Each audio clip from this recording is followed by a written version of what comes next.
Hello အားလုံးပဲမင်္ဂလာပါရွှေ mini vlog လေးရနေပြီးတော့အားလုံးပြန်လည်ကြိုဆိုလိုက်ပါတယ်ဒီနေ့ကရွှေရဲ့အားလည်းရလေးလည်းဖြစ်တယ်ပြီးတော့ချီဒီလေးလည်းဖြစ်တယ်ဆိုတော့ဒီနေ့တကူမီယာအကင်လေးသွားစားမှာပဲဖြစ်ပါတယ် vlog လေးကိုအဆုံးထိကြည့်ပေးကြပါဦးနော်ရွှေရဲ့ gym video တွေပဲကြည့်ရတာပြင်းနေမှာဆိုလို့ဒီနေ့ကအစားတောက် vlog လေးတင်ပေးရပဲဖြစ်ပါတယ်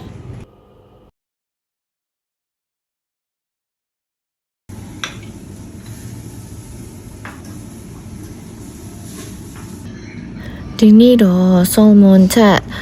အမဲသားတွေပဲပို့ပြီးတော့စားဖြစ်ခဲ့တယ်ပေါ့နော်အမဲသားလည်းပို့ကြိုက်တော့ပုံမှန်ရင်တော့ရှုံးချီလေးချောင်းဖြစ်တာတော်တော်လေးကြာပြီအခုပြန်စားတာအရင်မကြသေးဘူးပေါ့နော်ဆိုတော့လူသားဆက်ဆံလေးပဲဒီနေ့ကတော့မဟာတရားလေးစားဖြစ်ပါတယ်ဒါကတော့စားချင်တာတွေစားရတောက်ရရင်ကြည်နူးတာရနေတဲ့ရုပ်ပေါ့နော်ကဲ mini vlog လေးဆိုဒီမှာပဲဆုံးသက်လိုက်ပါတယ်ကျေးဇူးများတင်ပါတယ်တတား